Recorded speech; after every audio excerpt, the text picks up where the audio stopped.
Hi friends, welcome back to my YouTube channel. और 2 दिन Monday and Tuesday bank Nifty की exact prediction करने के बाद अब मैं आप लोगों के लिए लेकर आया हूं एक वीडियो जिसमें हम डिस्कस करने वाले हैं what is penny stock. So basically जितने भी न्यू इन्वेस्टर्स होते हैं उनके दिमाग में ये रहता है कि जल्दी से जल्दी हम कैसे अमीर बन सकते हैं with small amount of capital with small amount of time. So उन लोगों के लिए जितने भी अपकमिंग बंदे हैं जो मार्केट में इन्वेस्ट करना चाह रहे हैं या जो प्रो प्लेयर्स भी हैं उनके लिए भी ये वीडियो काफी फायदेमंद होने वाली है। So without wasting any time शुरू करते हैं ये वीडियो, जिसमें आज हम डिस्कस करने वाले हैं कि पेनी स्टॉक्स एक्चुअल में होते क्या हैं। थोड़ा सा कैमरा को एडजस्ट कर लेते हैं। Okay, so what are penny stocks. So basically penny stocks वो स्टॉक्स होते हैं जिनकी जो मार्केट में जो वैल्यू है, जो प्राइस है, वो बिलो 50 रुपीज होता है। It could be 10, 20, 30 but less than 50 आप कंसीडर कर सकते हो कि वो पेनी स्टॉक्स में कंसीडर होता है। अब बेसिकली जो कंपनीज होती हैं ये बहुत ही स्मॉल मार्केट कैपिटलाइजेशन की कंपनीज होती हैं, बिकॉज जब इनका प्राइस शेयर ही कम है तो दैट डायरेक्टली इंडिकेट्स दैट जो इनका मार्केट कैपिटलाइजेशन है वो छोटा होता है। एंड इसमें इन्वेस्टर्स को many investors buy them hoping low price stock can become a multi bagger. अब ये सबसे बड़ा मिथ रहता है कि लोग सोचते हैं मान लो 10 रुपए का शेयर है या 20 रुपए का शेयर है, ये मल्टी बैगर बनेगा ही बनेगा। बट उसके पीछे की कहानी काफी लोगों को नहीं पता होती एंड वो सोचते हैं कि यार छोटा शेयर है, अफोर्डेबल शेयर है, फटाफट ले लेते हैं। अगर 10 रुपए से 15 रुपए भी मूव हो गया तो हमारा पैसा बहुत अच्छा बन जाएगा। बट गाइस 10 रुपए से 15 रुपए मूव होने के लिए उसको 50% की जर्नी करनी पड़ेगी। अब मान लो एक स्टॉक 5,000 का है एंड उसकी 50% की जर्नी वो जाएगा 7,500 पे। ओके, दैट मीन्स कि 2,500 रुपए, 2,500 रुपए वो बढ़ा। वो थॉट प्रोसेस की यार 2,500 रुपए बढ़ना और यहाँ पे 5 रुपए बढ़ना दोनों चीजें सेम है। थोड़ा सा इसको हम आगे डिकोड करेंगे क्यों दोनों चीजें सेम है। तो जो नेक्स्ट हम बात करते हैं इसकी, अब क्या होता है कि पैनी स्टॉक्स क्यों अट्रैक्टिव लगते हैं। जैसे कि मैंने पहले बताया था कि एक तो लो कैपिटल, लार्ज क्वांटिटी मिले थे। मान लो 10 रुपए का शेयर है, 1,000 रुपए आपने डाल दिया, आपके पास 100 शेयर आ गए इसके। ठीक है, तो क्वांटिटी ज्यादा होगी। ह्यूमन साइकोलॉजी है कि ज्यादा चीजें मिल रही है तो मतलब वो बहुत ही बढ़िया होगा। Okay, small price can generate large percentage of return. ये एक मिथ होता है बेसिकली, जो मुझे लगता है वो मिथ लगता है। मैंने इससे पहले वाले एग्जांपल में आपको समझा दिया। मान लो अगर प्राइस 10 रुपए से 15 रुपए मूव कर रहा है, for other guys, for other investors उन्हें ऐसा लगता है कि सिर्फ 5 रुपए तो मूव करा है, बट गाइज वो 50% मूव कर चुका है। तो थोड़ा सा यहाँ पे हमें जोर देना पड़ेगा, अपने चक्षु खोलने पड़ेंगे कि कोई शेयर 1,000 से 1,500 रुपए जा रहा है, 500 पॉइंट बढ़ रहा है, वो भी 50% बढ़ रहा है। लेकिन अगर कोई शेयर 10 रुपए से 15 रुपए जा रहा है तो वो सिर्फ 5 रुपए नहीं बढ़ रहा, वो भी 50% बढ़ रहा है। उतना ही जोर बड़े शेयर का लग रहा है, उतना ही जोर एक पेनी स्टॉक्स का लग रहा है। ठीक है, दूसरा हमारे में अंदर एक रहती है, ग्रीड रहती है, दैट की 1,000 रुपए वाले शेयर मल्टी बैगर नहीं बन सकता। 1,000 रुपए वाला शेयर 5,000 नहीं हो सकता, 1,000 रुपए वाला शेयर 10,000 नहीं हो सकता, लेकिन 10 रुपए वाला शेयर 100 रुपए हो सकता है। तो 10 रुपए वाले को 100 रुपए होने के लिए कितना बढ़ना पड़ गया, जबकि 1,000 रुपए वाला आराम से 5,000 6,000 हो सकता है, डिपेंडिंग कि वो उसका मार्केट कैपिटल कैसा है, उसका बिजनेस कैसा है। तो इन सारी चीजों को हमें देखना पड़ता है। सो अगर मैं इन शॉर्ट बात करूं तो पेनी स्टॉक्स अट्रैक्टिव तो होते हैं लेकिन गारंटी उनके अंदर कोई नहीं होती, तो हमें थोड़ा सा स्टडी करना पड़ता है। अफोर्डेबल ऑब्वियसली लगता है, लेकिन we need to think before buying any penny stock. वो क्यों करना है मैं आगे बताता हूँ। अब फॉर एग्जाम्पल जैसे मैंने अभी बताया, आपने 5 रुपए का एक स्टॉक चल रहा है, 10,000 रुपए आपके पास है, आपने 2,000 रुपए, 2,000 की क्वांटिटी आपके पास आ गई, 2,000 शेयर आपके पास आ गए। ऐसे ही अगर वो स्टॉक 5 से 10 रुपए चला गया तो जो आपने 10,000 इन्वेस्ट कर रखा था 20,000 बन जाता। तो साइकोलॉजी यहाँ पे थोड़ी सी हमारी मिसमैच कर जाती है, थोड़ी ग्रीड की तरफ चले जाती है। और हाई रिटर्न देने की जो पॉसिबिलिटी है पेनी स्टॉक्स की, वो ही अट्रैक्ट करता है स्मॉल इन्वेस्टर्स को। ठीक है, when when I have join this stock market initial days में, बिकॉज कैपिटल कम होता था, 10,000 20,000 50,000, तो मेरा भी साइकोलॉजी रहती थी कि यार एक्स नंबर ऑफ क्वांटिटी मेरे अकाउंट में रहेगी तो वो मुझे एक अच्छा फील करवाएगी। मान लो मेरे पास 50,000 रुपए हैं, तो मैं 50,000 रुपए, 25,000 दो स्टॉक में डालने की बजाय जो 2-2 हजार के हैं, मैं सोचता था यार 100 रुपए वाला शेयर, 50 रुपए वाले शेयर की मैक्सिमम क्वांटिटी ले लूं सो दैट मेरे पास दिखाने के लिए कुछ हो, but that's not the case. जब आप मार्केट में आते हो देन यू हैव रियलाइज कि नहीं, आपको थोड़े से स्टेबल स्ट्रॉन्ग शेयर्स की तरफ जाना चाहिए, ना कि पैनी स्टॉक्स की तरफ जाना चाहिए। आई एम नॉट डिनाइंग दैट कि पैनी स्टॉक्स मल्टी बैगर नहीं बन सकते, मल्टी बैगर बन सकते हैं, बट कुछ क्राइटेरिया पे आपको उस पे खरा उतरना होता है। वो हम नेक्स्ट स्लाइड में देखेंगे कि वो कौन से क्राइटेरियाज है जिस पे आपको ध्यान देना होता है। अब क्यों होता है हाई रिस्की, मैं पहले ही बता चुका हूँ। एक तो लो लिक्विडिटी होती है, ठीक है, कम क्वांटिटी होती है तो ज्यादा मूव होता है, ऊपर नीचे ज्यादा होता है, प्राइस मैनिपुलेशन ज्यादा होती है। मान लो एक बड़ा इन्वेस्टर आ गया जिसके पास करोड़ रुपए का फंड है, वो 10 रुपए का कोई भी शेयर उठा ले तो उसको वो बहुत ही तगड़े तरीके से मैनिपुलेट कर सकता है। और मान लो 10 रुपए का शेयर 12, उसने 1 करोड़ के शेयर्स बाय करे 10 रुपीज में, जैसे ही वो बाय करेगा मार्केट में अफवाह फैलेगी, वो 10 रुपए का शेयर ऑटोमेटिकली 11-12 रुपए चल जाएगा। अपना पैसा वो निकालेगा 13-14 रुपए पे, बाकी रूमर्स फैला के कि 20 रुपए जाएगा, 25 रुपए जाएगा, मल्टी बैगर बन जाएगा, उसका काम हो गया, वो बाहर, आप लोग फंस गए। तो मैनिपुलेशन बहुत तगड़े तरीके से होती है इसमें, ऑपरेटर की एक्टिविटी बहुत ही ज्यादा होती है। बड़े शेयर्स को हिलाना थोड़ा सा टफ हो जाता है बिकॉज उसके लिए you need big capital, big funding house जो होते हैं, लेकिन छोटे शेयर को 2 करोड़ 5 करोड़ से कोई भी इन्वेस्टर जो कि काफी अच्छे टाइम से मार्केट में है, वो हिला सकता है। प्लस वीक फाइनेंशियल होते हैं तो अंदर खाते में भी कुछ लोग आगे पीछे हो जाते हैं, ग्रीड के चक्कर में बिक जाते हैं, तो वो भी एक बहुत बड़ा रीजन रहता है जिसकी वजह से स्टॉक्स को इजीली हिलाया डुलाया जा सकता है। और अपर सर्किट लोअर सर्किट बहुत इजीली इसके अंदर लग जाता है।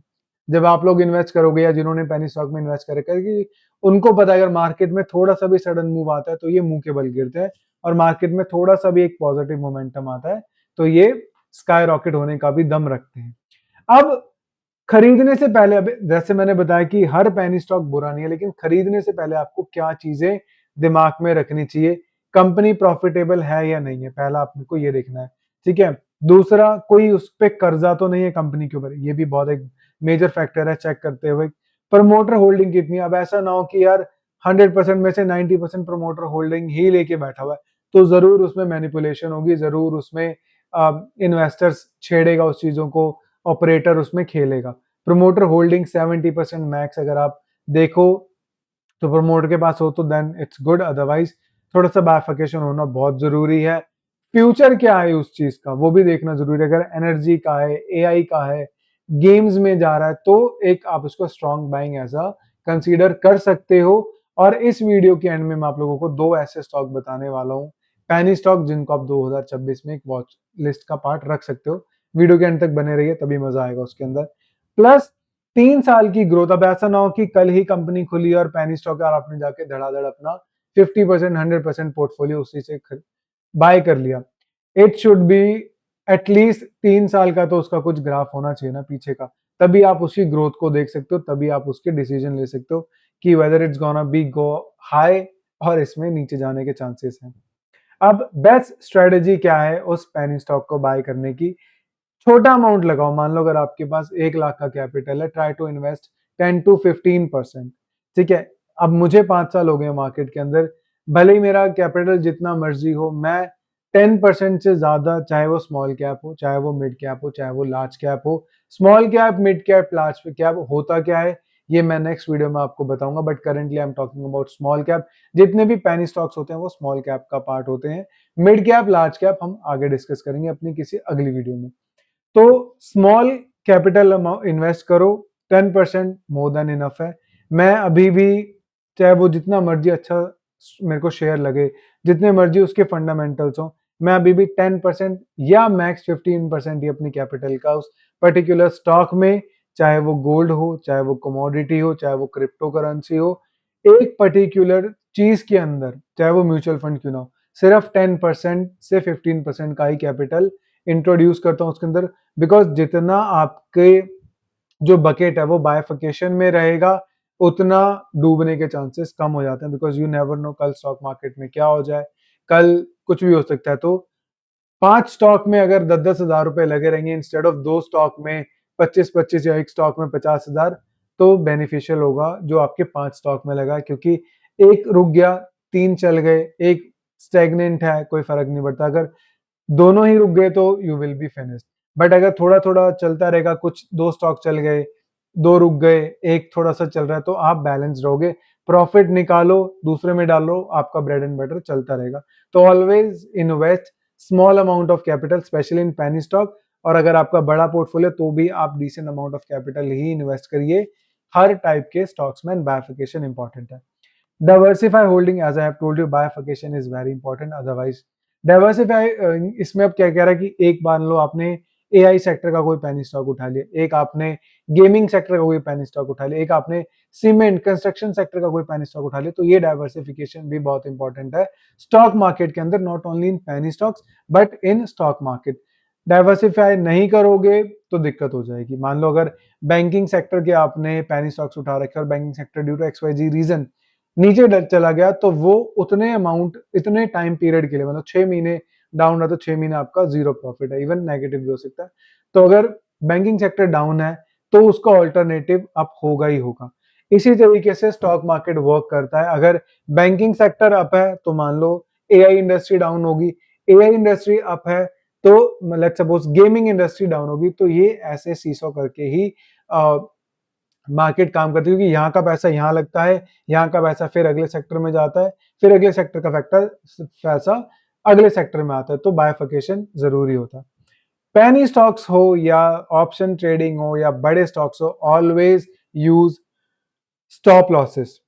स्टॉप लॉसेस नहीं यूज करोगे you will be finished with in a year. Stop loss अगर आप नहीं कर सकते कि यार मैं स्टॉप लॉस कैसे रखूं, तो बाइफरकेशन कर लो। अगर आपने पेनी स्टॉक्स में डाल रखा है तो आप gold as a safe haven आप यूज कर सकते हो, या फिर सिल्वर। अगर सिमिलरली क्रिप्टो, वही अगेन जो सेकंड पॉइंट है डाइवर्सिफाई होल्डिंग्स, इससे आपका स्टॉप लॉस का काम भी कवर हो जाता है। रूमर्स पे कभी बाय मत करो, ठीक है, कि मान लो यार कल को वहां से कोई उस खेत के अंदर से कोई फ्लाईओवर निकलने का रूमर्स आ गए, तो आपने वो कंस्ट्रक्शन साइड वाला कोई भी पेनी स्टॉक बाय कर लिया, या नॉट ओनली पेनी स्टॉक्स, कोई भी आपने बड़ा स्टॉक बाय कर लिया। रूमर्स पे बाय करोगे तो आपको पता तो है नहीं निकलना कहाँ पर है, आपको पता तो है नहीं एंट्री कहाँ पे लेनी, तो आप फंस जाओगे। रूमर्स बोलेंगे चलो ये 50 तक जाएगा, आप बोलोगे यार 50 तक तो आएगा, लेट्स वेट फॉर 60, 70 पे निकल जाता हूँ, बट क्या पता वो आगे उसका डेड एंड हो। तो always use your psychology, always use your study before buying any stock और anything. And I am not a SEBI registered advisor, please consult your advisor before taking any risk. तो अपनी study करना जरूरी है, rumours पे कभी depend नहीं होना चाहिए। और विजन रखो, मान लो अगर आपने कोई स्टॉक बाय करा तो उसका एक मिनिमम विजन तो होगा for 6 month, for 1 year, for 2 year और एटलीस्ट फॉर 5 ईयर्स। तो उस विजन पे रहो। मान लो मैंने कोई स्टॉक बाय करा और मेरा उसका विजन होता है 1 ईयर का, या तो वो मैं 1 ईयर उसको रखूंगा या फिर मुझे वो 50% का रिटर्न दे देगा। लेट्स सपोज अगर 50% का रिटर्न विद इन 6 मंथ्स आ गया, हाफ अमाउंट उसमें से बाहर निकालो, हाफ का रहने दो, और 1 साल बाद या 100% पे आप उसको निकालो। तो विजन होना बहुत जरूरी है, पेशेंट होना बहुत जरूरी है स्टॉक मार्केट के अंदर, तभी एक अच्छा लॉन्ग टर्म आप खेल सकते हो। And this is not a 2020, as I told you in my earlier videos, this is a strong test game. अभी आईपीएल चल रहा होगा, 14 बॉलों पे 50 रन, 30 बॉलों पे 100 रन, बट वो लॉन्ग टर्म स्ट्रेटेजी नहीं है। लंबा खेलना है। अब जितने भी नए बंदे आ रहे हैं, ठीक है, अच्छा खेल रहे हैं, but down the line 3 years 4 years nobody gonna remember देने। अभी अभिषेक शर्मा खेल रहा है, ये रिंकू सिंह आ रहा है, ठीक है, मैं किसी को पॉइंट आउट नहीं कर रहा, बट ये नाम अगले 3 साल 4 साल में वैनिश हो जाएंगे। बट रिकी पॉन्टिंग, ब्रैटली, सचिन, इनके नाम यहाँ घुसे हुए हैं। संगाकारा, श्रीलंका के कितने प्लेयर हैं, ठीक है, अपना शोएब अख्तर, इनके नाम है बिकॉज इन्होंने लॉन्ग टर्म गेम को समझा है। इनको एक डिकेड से ऊपर हो चुका है क्रिकेट के अंदर, बिकॉज उनको पता था कि this is a test game, slowly gradually will grow more. Similarly stock market भी slowly gradually will give you more returns. समझ आएगा, साइकिल समझ आएगी आपको क्या हो रहा है मार्केट के अंदर, तभी आप इन्वेस्ट कर पाओगे। लेट्स सपोज अगर मैं ऑप्शंस कर रहा हूँ राइट नाउ, मेरा ऑप्शंस में लॉस हो गया, but I know I have a good strong holdings on long term shares, तो मेरा वहां से प्रॉफिट होके मैनेज हो जाता है। तो जितना लंबा खींचोगे इस चीज को, उतना प्रॉफिटेबल बनोगे, उतना साइकोलॉजी अच्छी होगी, उतना इन एंड आउट का पता लगेगा। अब last but not the least, जैसे मैंने बताया था, 2 best penny stocks for 2026, Suzlon Energy, Jaiprakash Power Ventures. अब इसका मतलब ये नहीं कि जाके बाय कर लो, मैं कोई रिकमेंडेशन नहीं दे रहा इसको बाय करो। आप अपनी स्टडी करो, देखो सुज़लॉन काम क्या करता है, जयप्रकाश पावर वेंचर्स काम क्या करता है। इस वीडियो में अगर 30 से ऊपर व्यूज़ आ जाते हैं या 2-4 कमेंट आ जाते हैं, I am definitely gonna make a video on Suzlon Energy, क्या प्राइस हो सकता है, कहाँ पे बाइंग करनी चाहिए, what would be the target. Similarly Jaiprakash Power Ventures पे भी मैं बनाऊँगा, क्या प्राइस होना चाहिए, क्या टारगेट हो सकते हैं और कितना कैपिटल इन्वेस्ट करना चाहिए, स्मॉल इन्वेस्टर को और बड़े इन्वेस्टर को भी। सो यहाँ तक अगर आपको वीडियो पसंद आ रही है then please do hit the like and subscribe button to my channel. काफ़ी मेहनत लग रही है भाई आजकल। So this is my channel, Kanwal Gill उसका नाम है, 300 का आंकड़ा पार हो गया, कूडोज़ टू एवरीवन। और आप मुझे इंस्टाग्राम, फेसबुक और टेलीग्राम पर भी फॉलो कर सकते हो। सारे लिंक डिस्क्रिप्शन में आपको मिल जाएँगे, आप जाके चेक कर सकते हो। और वीडियो अच्छी लग रही है तो गाइस थम्स अप दिखा दो, सब्सक्राइब कर दो, अच्छा लगेगा। और कल मिलते हैं एक नई वीडियो के साथ with new interesting fact. See you tomorrow, take care, bye bye.